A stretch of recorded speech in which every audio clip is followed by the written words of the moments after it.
Os Caçadores de Deus, Tome Tene. Capítulo 2. Não há pão na casa do pão. Migalhas no chão e prateleiras vazias. A presença de Deus tem deixado de ser prioridade na igreja moderna. Estamos como padarias abertas, mas que não têm pão. Além disto, não estamos realmente interessados em vender pão. Apenas gostamos do bate-papo ao redor dos fornos frios e prateleiras vazias.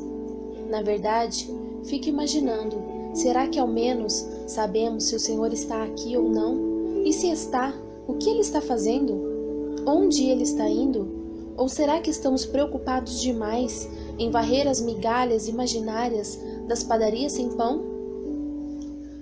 No dia em que Jesus realizou o que chamamos de entrada triunfal em Jerusalém, montado em um jumento, seu trajeto através da cidade provavelmente o fez passar perto da porta do templo de Herodes. Acredito que o que deixou os fariseus indignados na passagem registrada em João 12 foi a perturbação de seu culto religioso dentro do templo. Posso ouvi-los reclamando: "O que está acontecendo? Vocês estão perturbando o sumo sacerdote. Não sabem o que estamos fazendo aqui? Estamos tendo um importante culto de oração aqui dentro. Sabe por que estamos orando? Estamos orando pela vinda do Messias. E vocês têm a audácia de fazer este desfile barulhento e nos perturbar? E quem é o responsável por todo esse tumulto?" Eles perderam a hora de sua visitação. O Messias já estava na cidade e eles não sabiam.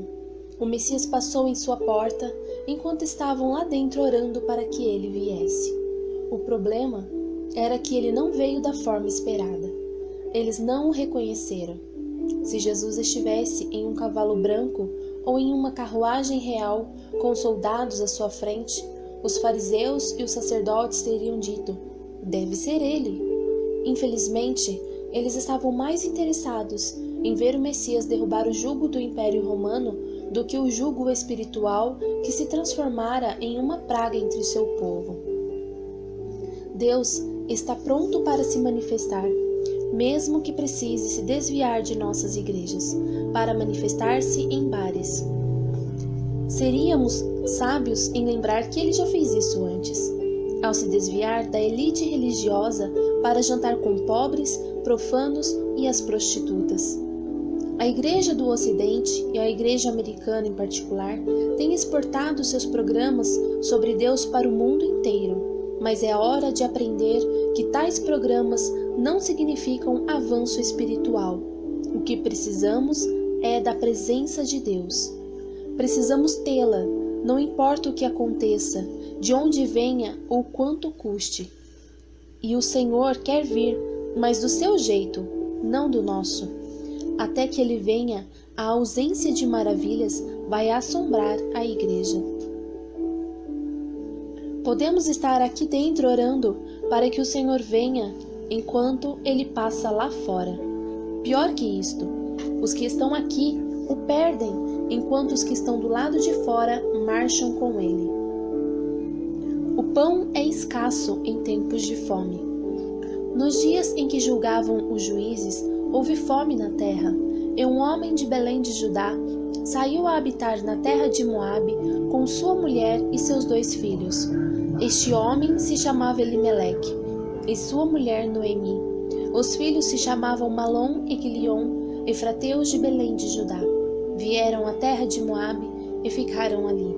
Morreu Elimeleque, marido de Noemi, e ficou ela com seus 2 filhos, os quais casaram com mulheres moabitas. Era o nome de uma órfã e o nome da outra Ruth, e ficaram ali quase 10 anos. Morreram também ambos, Malom e Quilion, ficando assim a mulher desamparada de seus 2 filhos e de seu marido. Então se dispôs ela com suas noras e voltou da terra de Moabe, porquanto nesta ouviu que o Senhor se lembrara do seu povo, dando-lhe pão. Ruth 1, versículo 1 ao 6. Há uma razão para que as pessoas deixem a casa do pão. Noemi, seu marido e seus 2 filhos saíram de casa e foram para Moabe, porque havia fome em Belém. O significado literal do nome hebraico de sua cidade natal, Belém, é Casa do Pão. A razão pela qual eles deixaram a Casa do Pão era que não havia pão na casa. É uma constatação muito simples. Por que as pessoas deixam as igrejas? Porque não há pão. O pão era parte das práticas do templo também. Era prova da presença do Senhor. O pão da proposição, o pão da presença. O pão era o que historicamente indicava a presença de Deus.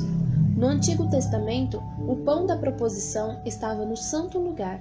Era chamado o pão da presença. Números 4, 7. A melhor tradução para pão da proposição seria pão da manifestação, ou, em termos hebraicos, pão da revelação. Era um símbolo celestial do próprio Deus.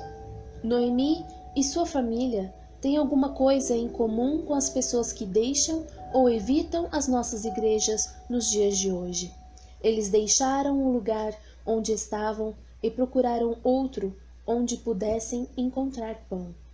Posso dizer-lhe por que as pessoas estão se dirigindo aos bares, clubes e aos médiums caríssimos. Estão tentando se arranjar e sobreviver, porque as igrejas as têm frustrado. Elas procuraram, seus pais e amigos procuraram e comunicaram que o armário espiritual está vazio. Não há nada na despensa, nada além de prateleiras vazias, gavetas cheias de receitas para pão, fornos frios e empoeirados. Temos falsamente anunciado que há pão em nossa casa, mas quando vem a fome, tudo o que fazemos é sair em busca das poucas migalhas dos avivamentos passados. Falamos sobre o que Deus fez e onde Ele esteve, mas podemos dizer muito pouco sobre o que Ele está fazendo entre nós hoje. E a culpa não é de Deus, é nossa. Temos somente os vestígios do que já se foi, um resíduo da glória em extinção. E infelizmente conservamos o véu do sigilo sobre este fato, da mesma forma que Moisés manteve o véu sobre sua face depois que o brilho da glória se extinguiu. Camuflamos nosso vazio, assim como fazia o clero nos dias de Jesus, mantendo o véu no lugar tradicional, mesmo não estando mais a Arca da Aliança por detrás dele. Deus também precisa rasgar o véu de nossa carne para revelar nosso vazio interior. É uma questão de orgulho. Apontamos orgulhosamente para onde Deus esteve, preservando a tradição do templo, ao mesmo tempo em que negamos a irrefutável e manifesta glória do Filho de Deus. Os religiosos do tempo de Jesus não queriam que o povo percebesse que não havia glória atrás de seu véu. A presença de Jesus representava problemas. Os religiosos pragmáticos se acham no dever de preservar o local onde Deus esteve, ainda que isto implique a sua privação do local onde, de fato, Deus está. O homem que tem uma experiência nunca ficará à mercê daquele que só tem argumentos. Uma coisa eu sei, eu era cego e agora vejo. João 9, 25. Se pudermos conduzir as pessoas à presença manifesta de Deus, todos os aparentes edifícios teológicos construídos de papelão vão se desmoronar. Por que as pessoas dificilmente curvam suas cabeças quando veem as nossas reuniões em lugares de adoração? Para onde foi o temor de Deus? Clamamos como o avivalista A.W. Tozer. As pessoas não sentem a presença de Deus em nossas reuniões porque ela não está lá em nível suficiente para estimular os nossos sensores espirituais. E isto, por sua vez, cria outro problema. Quando as pessoas captam um pouco de Deus, misturado com muito daquilo que não é de Deus, acabam se tornando resistentes ao que é verdadeiro. Então, quando dizemos, Deus está realmente aqui, elas dizem, não, eu estive aí, eu até comprei esta camiseta e eu não o encontrei, realmente não funcionou para mim. O problema é que Deus estava lá, mas não havia o suficiente dele. Não havia a experiência da estrada de Damasco, não havia o sentimento inegável e irresistível de sua presença. As pessoas têm vindo à casa do pão frequentemente para descobrir que aqui existe muito de homens e pouco de Deus. O Todo-Poderoso quer restaurar a sensibilidade de sua magnífica presença em nossas vidas e em nossas igrejas. Cada vez mais falamos sobre a glória de Deus cobrindo a terra, mas como ela vai fluir pelas ruas de nossas cidades, se não pode nem mesmo fluir pelos corredores de nossas igrejas? É preciso começar por algum lugar, e não será pelo lado de fora. É preciso começar aqui, no templo. Como Ezequiel escreveu, depois disto, me fez voltar à entrada do templo, e eis que saíam águas debaixo do limiar do templo, para o oriente. Ezequiel 47, versículo 1. Se a glória de Deus não pode fluir pelos corredores do templo por causa da manipulação humana, Deus terá que se voltar para outro lugar, assim como fez no dia em que Jesus passou pela casa do pão, que era o templo em Jerusalém. Se não há pão na casa, eu não culpo os famintos por não irem até lá. Eu mesmo não iria.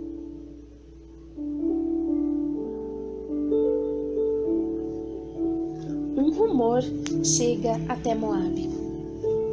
Quando Belém, a casa do pão, ficou vazia, as pessoas se viram obrigadas a procurar o pão da vida em outro lugar.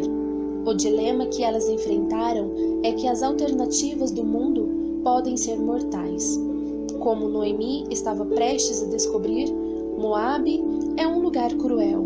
Moabe furtará seus filhos e os sepultará antes do tempo. Moabe separará você de seu cônjuge. Moabe roubará toda a vitalidade que há em você. Por fim, tudo o que restara a Noemi eram as suas 2 noras, apenas. Com nada além de um futuro sombrio e desastroso fitando a sua face, ela disse: vocês não devem permanecer comigo também. Eu não tenho mais filhos para dar a vocês. Mas então ela disse: ouvi um rumor. Existe um murmúrio que percorre cada comunidade, aldeia e cidade do mundo. Desce pelas encostas, pelas montanhas e lugares onde os homens habitam. É o murmúrio dos famintos. Se somente um deles ouvisse um boato de que o pão está de volta à casa do pão, a notícia logo se espalharia como uma onda de eletricidade na velocidade da luz. As novidades sobre o pão correriam de casa em casa, de lugar para o outro instantaneamente, e você não teria que se preocupar em anunciar na TV ou usar outros meios de comunicação. Os famintos simplesmente ouviriam a notícia. Não é uma farsa. É difícil de acreditar, mas desta vez não é uma propaganda enganosa. E não são migalhas no pão, não são migalhas no chão. Realmente existem pão na casa do pão. Deus realmente está na igreja. Quando isso acontecesse, seriam tantos os que viriam, que não conseguiríamos comportá-los todos em nossos templos. Não importa quantos cultos tivéssemos a cada dia. Por quê? Como? Tudo o que se tem a fazer é trazer o pão de volta. Podemos desfrutar da presença de Deus muito mais do que temos capacidade de imaginar, mas ficamos tão satisfeitos com o lugar onde estamos e com o que temos, que não reivindicamos o que há de melhor da parte de Deus. Sim, Ele está se movendo entre nós e trabalhando em nossas vidas, mas temos nos contentado em varrer o chão à procura de migalhas, ao invés de ter as abundantes fornadas de pão quente que Deus preparou para nós nos fornos dos céus. Ele preparou uma grande mesa cheia de sua presença nestes dias, e Ele está chamando a igreja: venha e coma. Ignoramos a chamada de Deus, enquanto cuidadosamente contamos nossas migalhas de pão dormido. Enquanto isso, milhares de pessoas fora das quatro paredes de nossas igrejas estão famintas por vida. Elas estão doentes e saturadas da exibição dos programas feitos por homens. Estão famintas de Deus, não de histórias sobre Deus. Elas querem comida, mas tudo o que temos para lhes oferecer são migalhas que sobraram do banquete que um dia esteve nas mãos de famintos desesperados, protegidas em vitrines de vidro. É por isso que vemos homens e mulheres bem posicionados socialmente, usando cristais em seus pescoços, na esperança de entrar em contato com algo que esteja além de si mesmos e de sua triste existência. Ricos e pobres se atropelando em filas grandes para grandes seminários sobre iluminação espiritual e paz interior, engolindo passivamente todo o lixo que lhes está sendo passado como se fosse a última revelação do outro mundo. Como pode ser? Isso deveria envergonhar a igreja. Tantas pessoas machucadas e carentes voltando-se para médiuns, astrólogos e espíritas para obter orientação e esperança em suas vidas. As pessoas, de tão famintas que estão, chegam a gastar milhões de dólares na indústria do ocultismo que surge da noite para o dia, manipuladas por falsos adivinhos que não passam de exploradores oportunistas.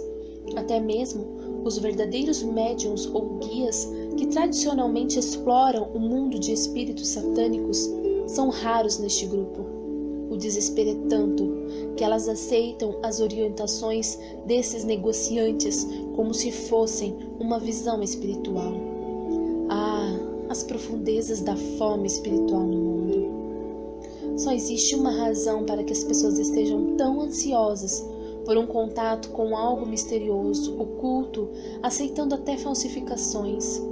Elas não sabem onde encontrar o que é verdadeiro. E a culpa disto só pode recair sobre um lugar. Esta é a hora perfeita para que a Igreja do Senhor prevaleça. Quero repetir uma das chocantes frases que continuo ouvindo Deus dizer em meu espírito. Existe mais de Deus na maior parte dos bares do que na maior parte das igrejas. Nem crentes, nem incrédulos sentem necessidade de se prostrarem quando estão em um culto de adoração. E isto não é imaginação minha. Eles não sentem a presença de Deus. Eles não sentem a presença de nada, nem de ninguém digno de louvor em nosso meio. Por outro lado, se a igreja se transformasse naquilo que poderia e deveria ser, então teríamos dificuldades para atender a demanda de pão na casa. E quando as pessoas entrassem em nossas igrejas, ninguém teria que lhes dizer para que curvassem as suas frontes em oração. Elas se prostrariam perante nosso santo Deus, sem que qualquer palavra fosse dita. Mesmo os perdidos saberiam instintivamente que o próprio Deus havia entrado na casa. Perguntaríamos uns aos outros quem ficará responsável pelos telefones amanhã? Sabendo que as linhas estariam ocupadas com pessoas ligando para dizer: tenho que ouvir a respeito de Deus. Por que digo isto? Porque quando pagam quantias exorbitantes aos médiuns, as pessoas estão realmente tentando tocar em Deus e encontrar alívio para a dor em suas vidas. Elas só não sabem mais aonde ir. O rei Saul nos deu o exemplo do errante desesperado que foi cortado da presença de Deus. Quando ele não pôde mais alcançar ou pegar Deus, ele disse: então deixe-me achar uma bruxa, qualquer pessoa. Tenho que ter uma palavra, mesmo que eu tenha que me disfarçar e penetrar sorrateiramente pela porta do fundo. Eu preciso ter acesso ao reino espiritual. Existe outro problema com o qual Deus está preocupado, e Jesus o revelou quando repreendeu os líderes religiosos de seu tempo.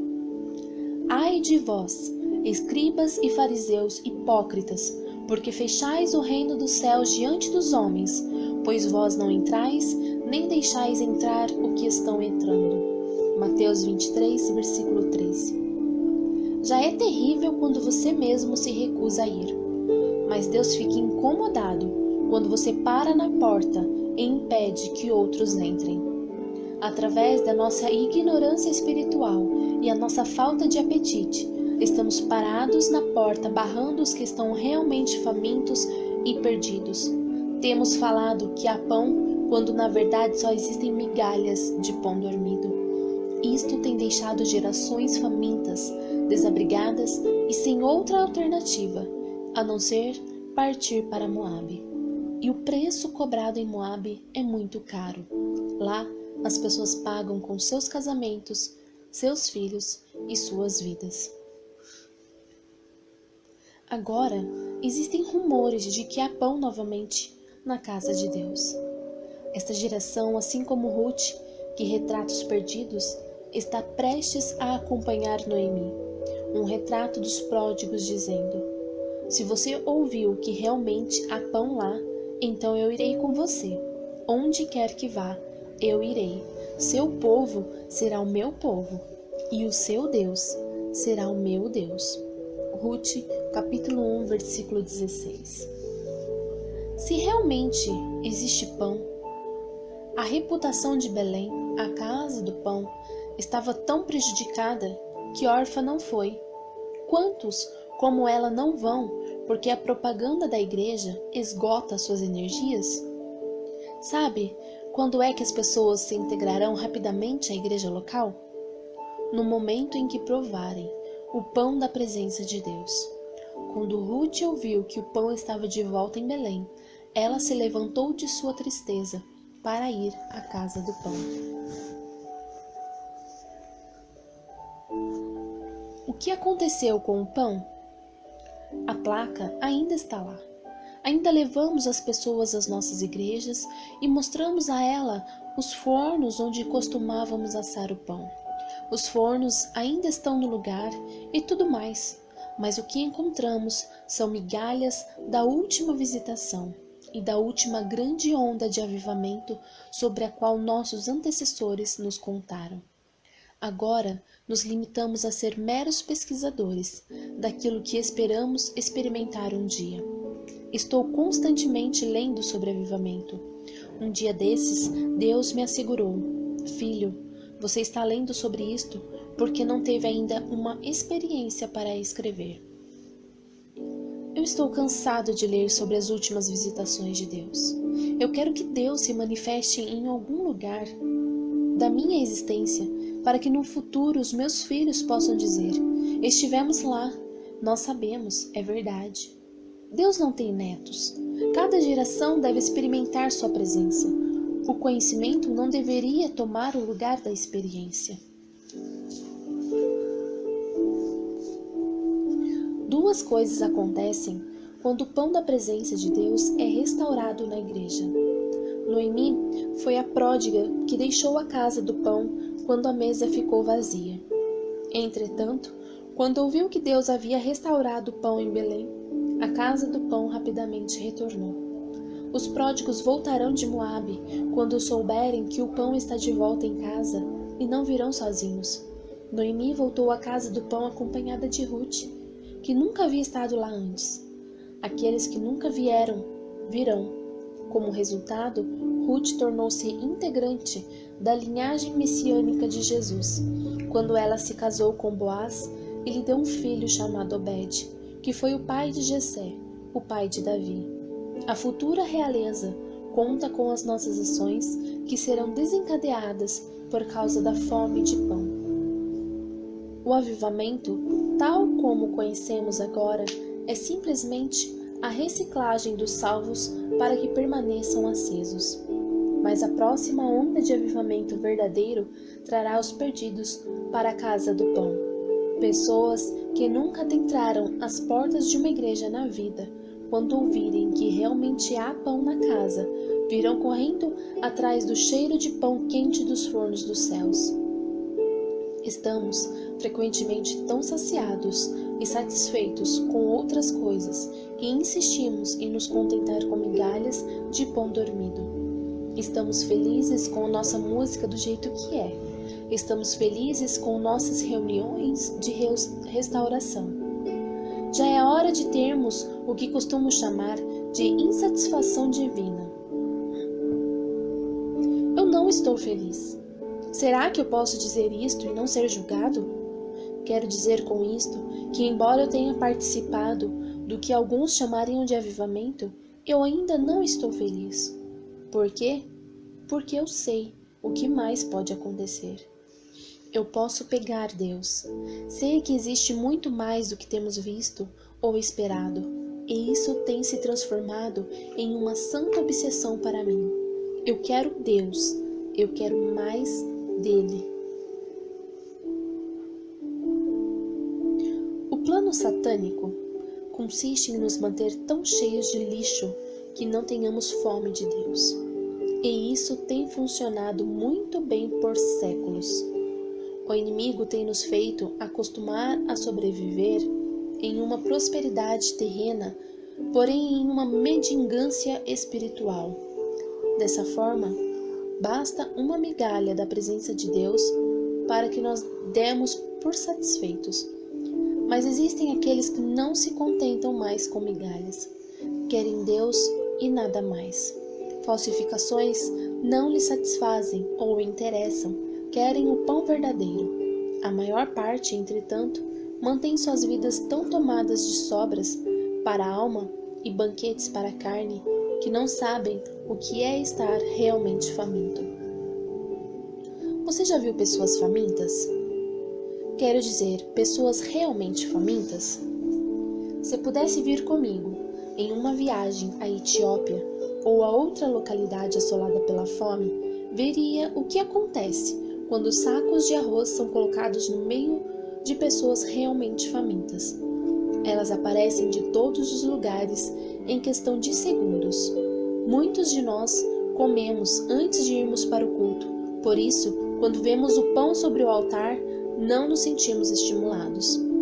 Mas quando Deus me disse, certa manhã, para pregar sobre o pão, Ele disse também, filho, se eles estiverem fisicamente famintos, não agiriam da mesma forma. Curiosamente, naquela manhã, um intercessor sentiu-se constrangido a assar pão, e o pastor foi divinamente compelido a colocá-lo sobre o altar.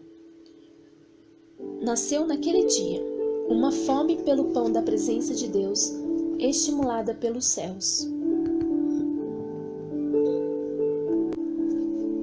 Este é o pão que tem operado cura, restauração e fome de avivamento por todo o mundo. A Bíblia diz, desde os tempos de João Batista até agora, o reino dos céus é tomado por esforço, e os que se esforçam se apoderam dele.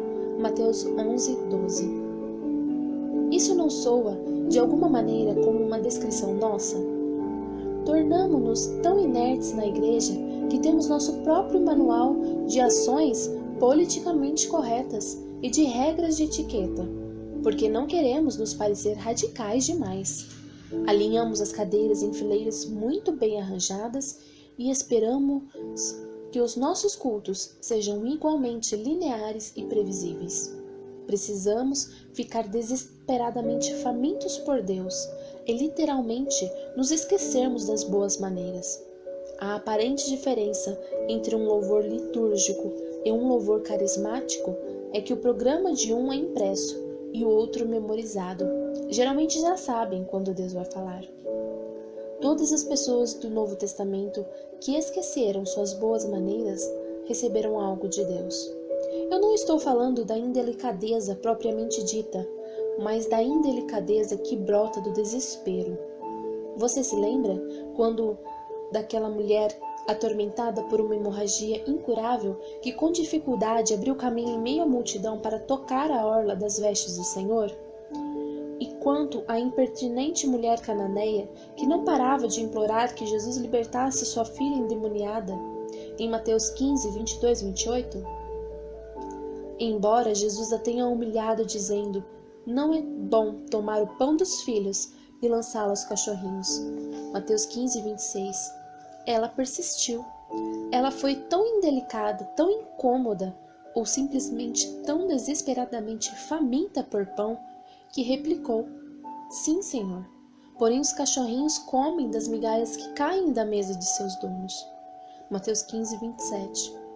Muitos de nós, por outro lado, vamos aos nossos pastores e dizemos: Ó pastor, será que poderia por favor orar por mim e me abençoar? Se nada realmente acontece, simplesmente nós damos de ombros e dizemos: Bem, acho que vou comer um pouco e então relaxar. Ou vou para casa e aplacar a minha fome interior com comida carnal e entretenimento.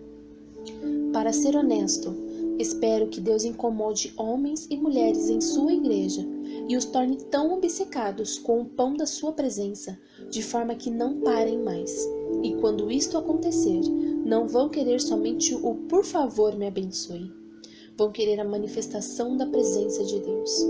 Não importa o que custe ou quão insólitos possam parecer. Poderão parecer rudes ou indelicados, mas não se importarão mais com a opinião de homens, somente com a vontade de Deus. Podemos dizer que a igreja, de modo geral, não tem dado lugar a pessoas assim.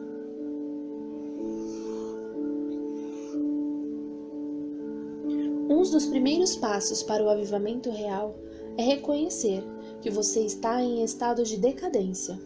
Esta não é uma tarefa fácil, em face da nossa aparente prosperidade, mas precisamos dizer: estamos em decadência, não estamos mais vivendo nossos melhores momentos. Ironicamente, nos encontramos na clássica situação descrita no livro A Tale of Two Cities, uma história de duas cidades, de Charles Dickens. Foram os melhores momentos, foram os piores momentos.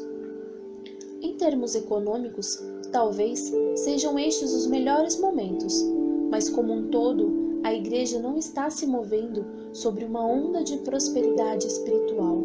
Qual foi a última vez que a sua sombra curou alguém? Qual foi a última vez que a sua presença em algum lugar tenha levado pessoas a dizerem: tenho que me reconciliar com Deus?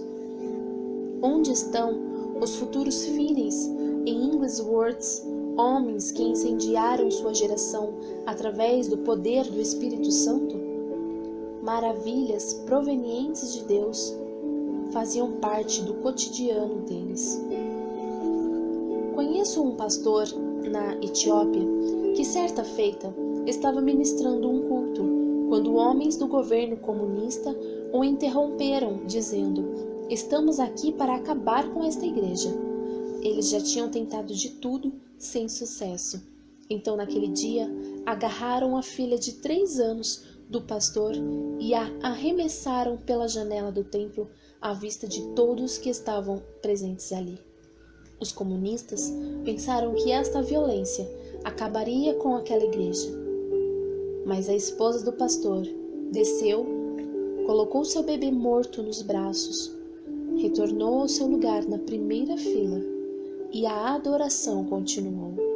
Como consequência da fidelidade deste humilde pastor, 400.000 crentes fiéis, destemidamente, compareceram em suas conferências bíblicas na Etiópia.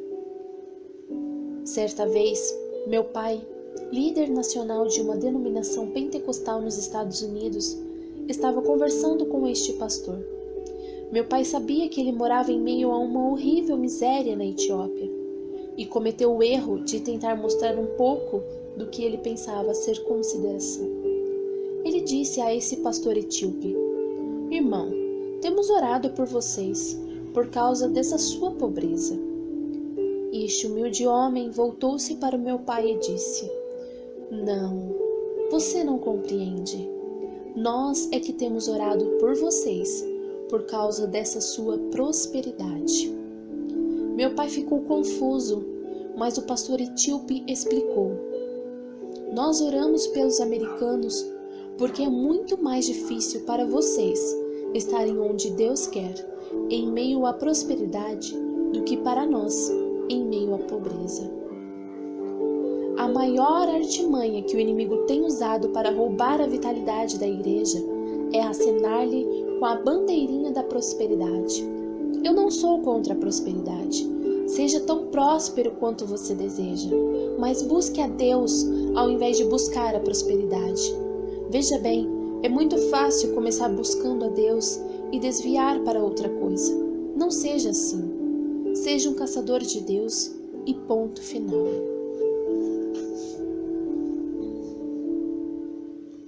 E se Deus realmente se revelasse em sua igreja? Se Deus realmente se revelasse em sua igreja, eu posso assegurar que aqueles rumores dos famintos em sua cidade ou região espalhariam a notícia rapidamente. Antes que você pudesse abrir as portas no dia seguinte, os famintos já estariam em fila por pão fresco. Por que não vemos esse tipo de reação agora? Os famintos têm sido frustrados. Tão logo a menor gota da presença de Deus flui em nossos cultos, dizemos ao mundo inteiro: há um rio da unção de Deus fluindo aqui. Infelizmente, sempre gritamos: Deus está aqui. E os famintos vêm somente para descobrir que superdimensionamos a realidade e que tudo não passou de propaganda enganosa. Temos falsamente apresentado as gotas da unção de Deus como se fosse um rio poderoso. Mas o único rio que as pessoas encontram entre nós é um rio de palavras. Algumas vezes, até mesmo construímos maravilhosas pontes sobre leitos secos. Não podemos esperar que os perdidos e feridos venham correndo para o nosso rio apenas para descobrir que mal existe o suficiente para aliviar um pouco da sua sede. Não chega a ser nem um gole da taça de Deus. Dizemos: Deus está realmente aqui, há comida na mesa. Mas toda vez que acreditam, vêm-se obrigados a procurar pelo chão meras migalhas do banquete prometido. Nosso passado fala mais alto do que o nosso presente. Nada tendes, porque, em comparação ao que Deus quer fazer, estamos catando farelos, enquanto Ele tem para nós um crocante pão quentinho que acabou de sair do forno dos céus. Ele não é Deus de migalhas e de escassez. Ele está esperando que o busquemos para dispensar porções infinitas da sua presença. Mas nosso problema foi descrito há muito tempo pelo apóstolo Tiago. Nada tendes, porque não pedis. Tiago 4:2. Não obstante, o salmista Davi canta através dos tempos que a sua semente nunca iria mendigar o pão. Precisamos compreender que o que nós temos, onde estamos e o que estamos fazendo é muito pequeno em comparação ao que Deus quer fazer entre nós e através de nós. O jovem Samuel foi profeta numa geração em transição como a nossa. A Bíblia nos diz que cedo, na visão de Samuel, a palavra do Senhor era muito rara, as visões não eram frequentes. 1 Samuel 3. Certa noite, o sumo sacerdote Eli foi dormir. Ele estava tão avançado em dias que mal podia enxergar.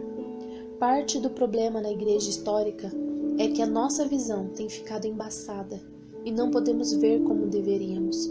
Estamos satisfeitos em ver a igreja prosseguindo da mesma forma como sempre foi. Enquanto isso, continuamos na nossa rotina, tateando de um lugar para o outro, como se Deus estivesse ainda falando conosco. Mas quando Ele realmente fala, pensamos que as pessoas estão sonhando. Quando Ele realmente aparece, os olhos embaçados não podem vê-lo. Quando Ele realmente se move, relutamos em acreditar, por medo de esbarrarmos em algo que não seja peculiar à penumbra em que vivemos. É frustrante quando o Senhor muda de lugar alguma mobília dentro de nós. Dizemos ao jovem Samuel entre nós: volte a dormir, continue fazendo tudo da maneira que lhe ensinei, Samuel. Não há nada de errado, tudo sempre foi assim. Não, nem sempre tudo foi desta forma. E eu não estou satisfeito com tudo desse jeito. Eu quero mais. Eu não sei quanto a você, mas cada banco vazio que eu vejo na igreja parece clamar: eu poderia ser preenchido com alguns cidadãos de Moabe. Será que você não pode colocar alguém aqui? Eu não sei quanto a você, mas isso alimenta minha santa frustração, minha insatisfação da parte de Deus. E tendo-se deitado também Samuel no templo do Senhor, em que estava a arca, antes que a lâmpada de Deus se apagasse, o Senhor chamou o menino: Samuel, Samuel. E este respondeu: Eis-me aqui. 1 Samuel 3, versículo 3. A lâmpada de Deus estava fraca e prestes a se apagar. Mas isso não chamou a atenção de Eli. Ele já vivia em um permanente estado de penumbra. O jovem Samuel, entretanto, disse: Ouço algo. Já é tempo de admitir que a lâmpada de Deus está se apagando. Sim, ainda está queimando, mas as coisas não estão como deveriam estar. Olhamos para a pequena chama, lançando uma luz fraca, aqui e ali, e dizemos: é o avivamento. Pode até ser, para alguns que conseguem chegar bem perto para ver, mas e quanto àqueles que estão distantes? E aqueles que estão perdidos e que nunca leram nossas revistas, assistiram aos nossos programas de televisão ou ouviram as nossas fitas de estudo? Precisamos que a luz da glória de Deus brilhe o bastante para que possa ser vista à distância. Em outras palavras, é tempo de a glória de Deus, a luz de Deus, extrapolar os limites da igreja e iluminar nossas cidades. Creio que o Senhor está prestes a manifestar aquele que abrirá caminhos, Miqueias 2,13, e que literalmente irá fender os céus para que todos possam comer na mesa de Deus. Antes que isto aconteça, as fontes do grande abismo devem ser rompidas.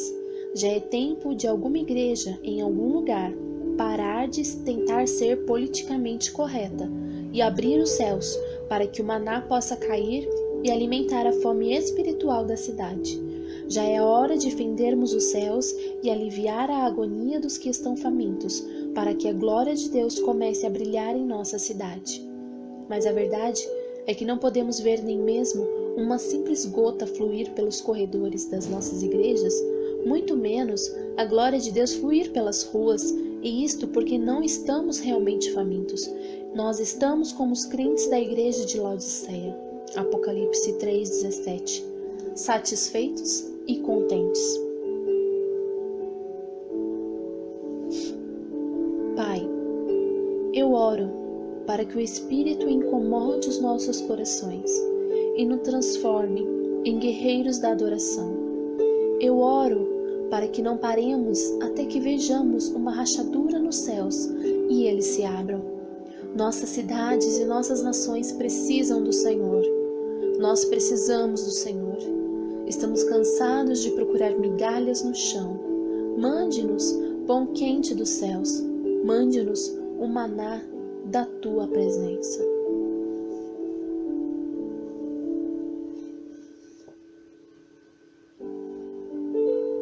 Não importa o que você precise ou o que falte em sua vida. O que você realmente precisa é de Deus. E para tê-lo, precisa estar faminto. Oro para que Deus lhe faça sentir fome, para assim qualificar você a promessa de abastança.